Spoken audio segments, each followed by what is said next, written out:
সুন্দর করে বলো গুছিয়ে। আচ্ছা আমরা খাইবো কি বলবো এটা যদি তোমরা চিনো না, এটা আমার একজন ফ্রেন্ড হয়। কি কি ফুড অর্ডার করেছো তোমরা? ও আজকে আমরা অর্ডার করেছি চিংড়ি, কাঁকড়া, টুনা মাছ, টুনা মাছ, পোয়া মাছ। হুম। আমরা আজকে শেষ দিন, কালকে আমরা চলে যাব, ঠিক আছে? কালকে আমি লাস্ট আমরা চলে যাব। আমরা কালকে আমরা ভাত এই হচ্ছে আমাদের একটা ফিশ অর্ডার হ্যাঁ।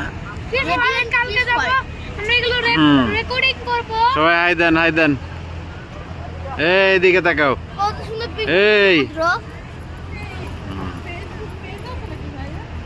না, আমরা ফেসবুকে কিছু দেই না। আমাকে ফেসবুকে কিছু দিতে দেয় না, যে মোবাইলে থাকবে একটা স্মৃতি হিসেবে। আর আমরা এমন একটা ভিডিও করব।